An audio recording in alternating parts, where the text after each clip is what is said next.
मेरे प्यारे मित्रों, एक बार फिर से आप सभी लोगों का हमारे YouTube चैनल SSIF क्लासेस में बहुत बहुत स्वागत है। तो साथियों, जैसा कि आपको हम बता दें कि क्लास 12 विद्युत आवेश तथा विद्युत क्षेत्र का चैप्टर्स चल रहा था और ये लास्ट सेशन आज का होगा विद्युत आवेश तथा विद्युत क्षेत्र के। विद्युत आवेश तथा विद्युत क्षेत्र के सारे एक एक पॉइंट्स पे हमने डिस्कस किया है। सारे पॉइंट्स, सारे फैक्ट्स आपको हमने बताया है। ठीक है, कहाँ से बोर्ड एग्जाम में क्वेश्चंस आएगा ये सारे क्वेश्चंस हमने आपको बता दिए हैं। अनुप्रयोग, ठीक है, जो लास्ट टॉपिक हमारी चल रही थी गॉस की प्रमेय के अनुप्रयोग, ठीक है, तो अनुप्रयोग कंप्लीट करा दिया है। अब वही गॉस के प्रमेयों के अनुप्रयोग की सहायता से हम निकालेंगे आज कूलाम की नियम, कूलाम के नियम की स्थापना। तो बच्चों आइए देर क्षणिक समय लिए बिना हम स्टार्ट करते हैं अपने सेशन को। ठीक है, क्लास 12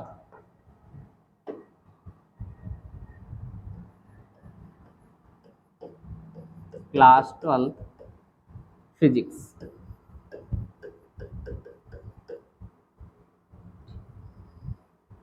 चैप्टर फर्स्ट विद्युत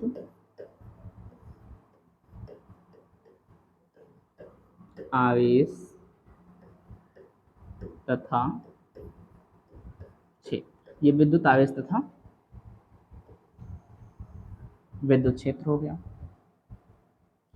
इस पे हम आज जिस टॉपिक पे डिस्कस करने जा रहे हैं, चर्चा करने जा रहे हैं, वो है गॉस की प्रमेय की सहायता से, गॉस की प्रमेय की सहायता से कूलाम के नियम की स्थापना।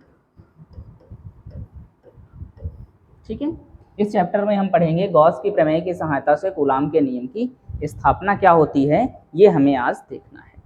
तो चलिए, इसको पढ़ने से पहले हम आपको बता दें कि ये आपके टॉपिक्स अच्छे से क्लियरिटी बिल्कुल अच्छे से समझना चाहते हो तो इस वीडियो के डिस्क्रिप्शन में जो लिंक अवेलेबल है उस वीडियो को पहले देखिए, क्योंकि हमने वहां पर एक आवेशित पतले गोली के खोल पर हमने वैद्युत क्षेत्र की तीव्रता ज्ञात की है। वही वैद्युत क्षेत्र की तीव्रता यहाँ पर सेम अप्लाई होने वाली, वैसे ही सेम प्रोसेस वही करना है, सब कुछ वही करना है। बस लास्ट स्टेप में आपको क्या करना है, कोई दूसरा परीक्षण आवेश रख के कूलाम का नियम निकाल लेना है। तो हम सर्वप्रथम क्या करते हैं, इसके लिए एक फिगर ड्रा करते हैं।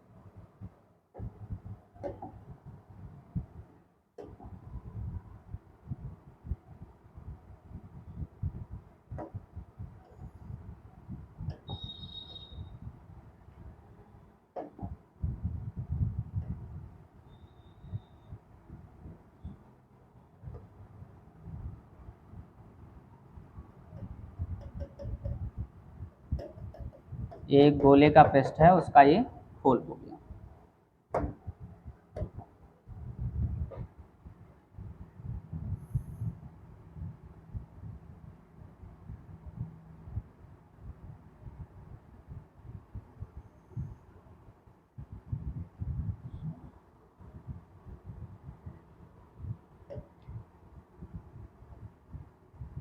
इसका बिंदु O है, इस पे सारे ये गोला क्या है, आवेशित। यहाँ पर कोई बिंदु P है, इसकी त्रिज्या कैपिटल R और इसकी स्मॉल r सपोज कर लेते हैं। ठीक है, अब ध्यान से देखिए क्या करेंगे, मानकर लिख लेंगे पहले गोला में क्या रखा है। ठीक है, माना कोई एक आवेशित गोला, माना कोई एक आवेशित गोला है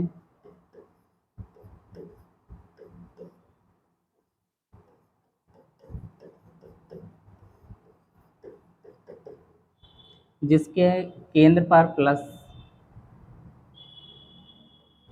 जिसके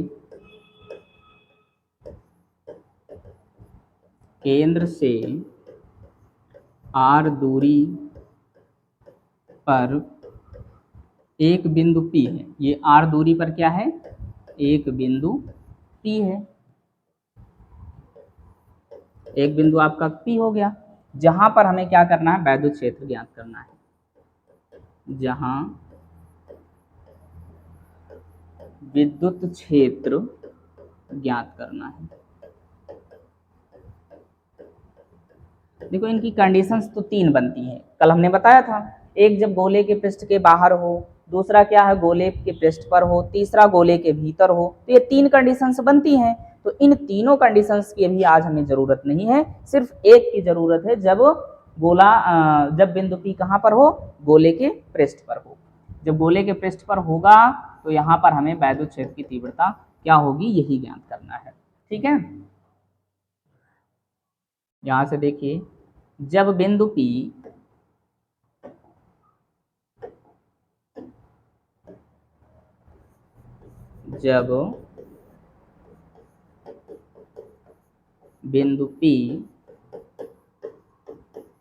गोले के पृष्ठ से बाहर हो,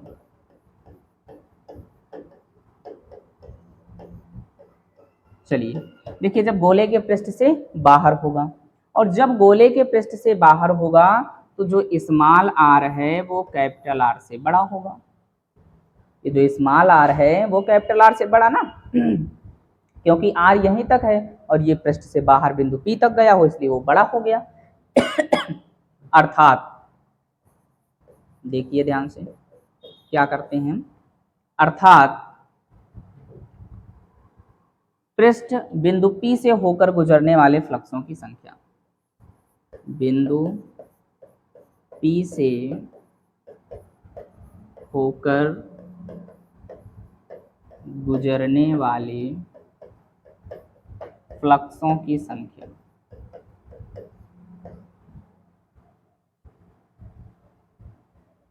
फ्लक्सों की संख्या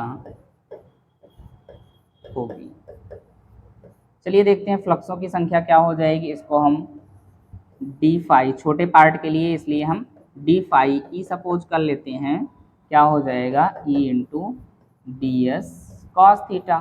तो गोला है इसलिए जो एंगल्स बनेगा वो 0 डिग्री का बनेगा, इसलिए यहां से आप क्या कह सकते हो, क्या लिख सकते हो बच्चों, D phi E is equal to E into D S. Cos क्यों हमने कास थीटा को छोड़ा, क्योंकि गोला है और कास 0 यानी कि इसलिए थीटा इज इक्वल टू क्या हो जाएगा 0 हो जाएगा। तो हम जानते हैं कास 0 की वैल्यू क्या होती है 1 हो जाएगी। तो कास 0 1, ये पूरा 1 हो जाएगा, इसको छोड़ देंगे हम। ठीक है, तो आगे और इसको हम देखें तो ये हमारा निकल कर आया कि इस बिंदु से केवल एक छोटे से पार्ट से निकलने वाले फ्लक्सों की संख्या है। अब हम देखेंगे गोले के संपूर्ण पृष्ठ, गोले के संपूर्ण फ्लक्स, संपूर्ण पृष्ठ से होकर गुजरने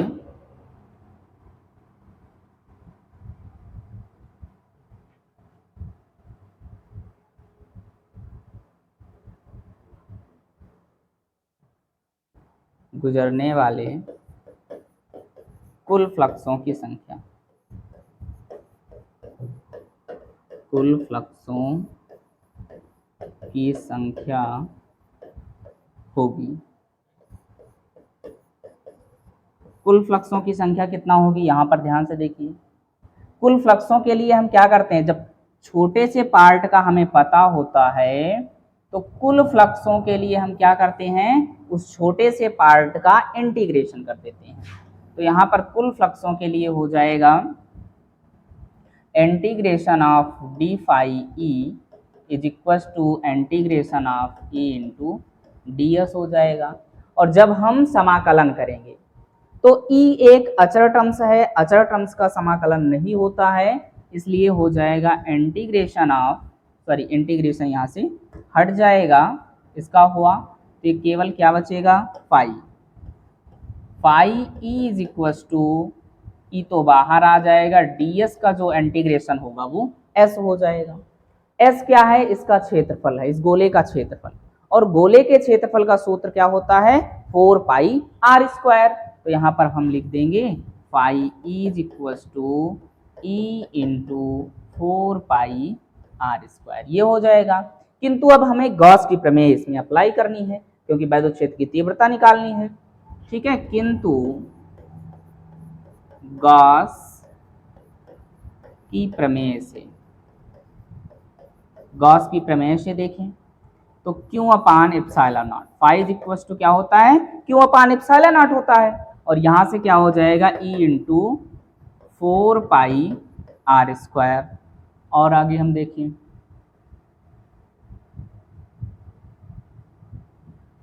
यहाँ पे समझा देते हैं, इसके बाद हम यहाँ पे समझा देते हैं। चलिए, तो यहाँ से इसके नीचे ही देखिए, E इज इक्व टू, आपका E को रोक लिए तो ये क्या हो जाएगा 1/4πε0 Q अपान r² हो जाएगा। और बच्चों यही आपका क्या होगा, वैद्युत क्षेत्र की तीव्रता हो जाएगी। अब आपको क्या करना है, ये जो गोले का पृष्ठ है, बिंदु P है, इस बिंदु पर कोई दूसरा परीक्षण आवेश रखते हैं, ठीक है। तो यहां से हम कूलाम के नियम के लिए हम क्या करेंगे, ध्यान से देखिएगा,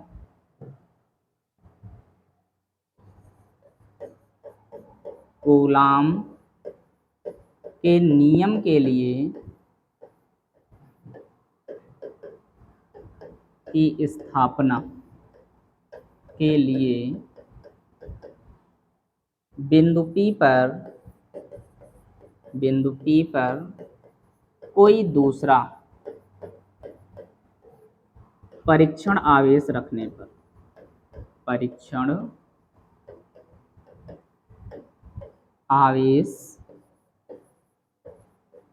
रखने पर, तो जब हम इस पे परीक्षण आवेश रखेंगे तो हमारे पास क्या होगा, ध्यान से देखिएगा, यहां से हम लिख सकते हैं, ठीक है, कोई परीक्षण आवेश Q0 लिख दो, Q0 रखने पर, तो E इज इक्व टू हमारे पास जो बनेगा वो क्या होगा, E is equal to Q upon, ठीक है, E is equal to F upon हम Q0 लिखेंगे, इसको हम लिखते हैं F अपान Q0, क्योंकि एप्सिलॉन नॉट हो गया Q0।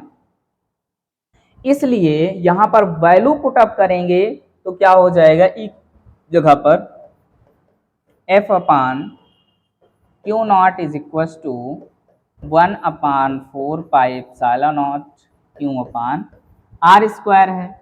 इसको और आगे सॉल्व करेंगे तो F is equal to 1/4πε0 Q into Q0 upon r² हो जाएगा। और यही आपका क्या हो जाएगा, कूलाम का नियम है, छोटा सा स्टेप है, ठीक है, इसको आप लर्न भी कर सकते हो, ठीक है। लिखेंगे यही कूलाम का नियम है। देखिए उन बच्चों के लिए तो बिल्कुल हलवा होगा जो हमारी पिछली वीडियो को देखा है, जिसने हमारी पिछली वीडियो को देख रखा है और उससे सीख लिया, तो उसके लिए तो एकदम बिल्कुल हलवा है, ठीक है, एकदम आसान है, इजी है। अब हम देखते हैं नेक्स्ट टॉपिक, आप इसका स्क्रीनशॉट ले लीजिए, गर्मी बहुत है भैया, चलिए इसका आप स्क्रीनशॉट ले सकते हो, ले लें।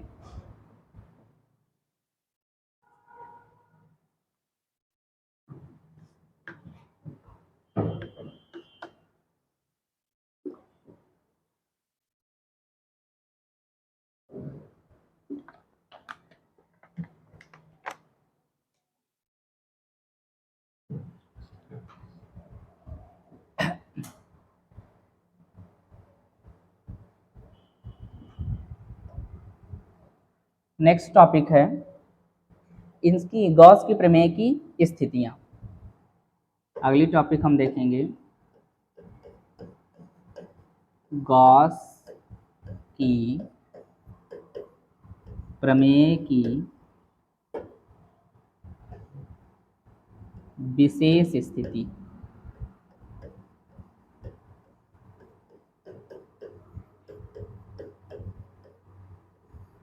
ठीक है, विशेष स्थितियों के लिए आपको थोड़ा सा ज़्यादा टाइम नहीं लेते हैं आपका, एक फिगर ड्रा करते हैं,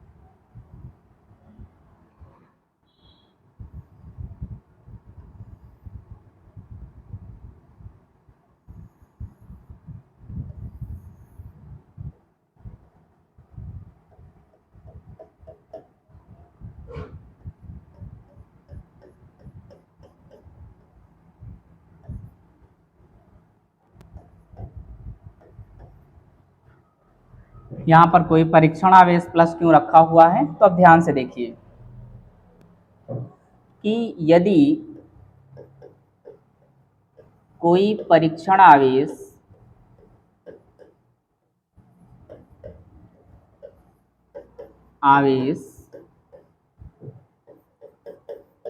गोले के पृष्ठ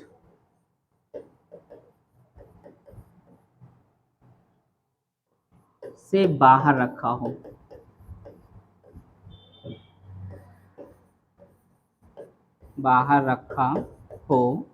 तो गोले के भीतर आवेश शून्य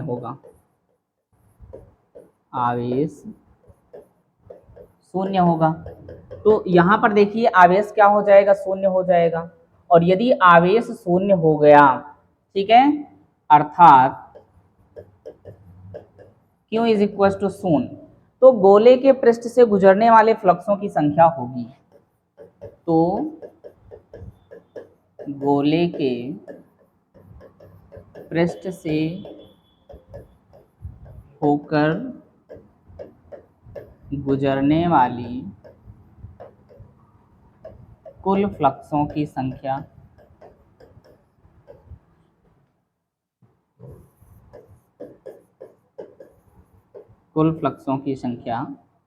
क्या हो जाएगी, फाई इज इक्वल टू क्यों अपान एप्सिलॉन नॉट होता है, शून्य अपान एप्सिलॉन नॉट हो जाएगा, अर्थात फ्लक्सों की संख्या क्या होगी, शून्य। ये कंडीशन सही गई। यदि जो कोई भी बिंदु आवेश होगा वो क्या होगा, गोले के बाहर रखा होगा, तो गोले के पृष्ठ से होकर गुजरने वाले कुल फ्लक्सों की संख्या क्या हो जाएगी, शून्य हो जाएगी, क्योंकि गोले के भीतर जो नेट आवेश होता है वो शून्य होता है। तो ये कंडीशंस बनी, इसको आप विशेष तौर पे याद रखिएगा। तो आज के सेशन में हम बिल्कुल इतना ही, ठीक है। ये अनुप्रयोग था, उनकी विशेष स्थितियां थी, उनकी गॉस की प्रमेय की सहायता से कूलाम के नियम का निगमन देखा, ठीक है। अच्छे से क्लियर से जहाँ पे ना समझ में आया हो बिल्कुल कमेंट कीजिएगा, कमेंट करके हमें जरूर बताइएगा, ताकि हम आपको और बेहतर से बेहतर कंटेंट्स दे सकें। तो साथियों, ये चैप्टर्स विद्युत आवेश तथा विद्युत क्षेत्र आज ही एंड हुआ। अब हम इसके पश्चात देखेंगे NCERT physics numericals. NCERT physics का न्यूमेरिकल्स पूरे यूट्यूब पर कोई जल्दी से कराने वाला नहीं है, लेकिन हम फर्स्ट टू जितने भी chapters first two and all chapters के एनसीईआरटी न्यूमेरिकल्स 1 से 2 बार हम आपका सॉल्व करवाएंगे, रिवीजन करवाएंगे, ताकि आपके अच्छे से न्यूमेरिकल्स आ जाए। और न्यूमेरिकल बोर्ड एग्जाम में न्यूमेरिकल बहुत बड़ी प्रॉब्लम्स होती है, अगर हमसे आप जुड़े हो तो बिल्कुल न्यूमेरिकल्स में कोई भी प्रॉब्लम नहीं होगी। ओके, आप अपना विशेष ध्यान दीजिए, और हमारे चैनल पर नए हैं तो आप इस चैनल को सब्सक्राइब जरूर कीजिए।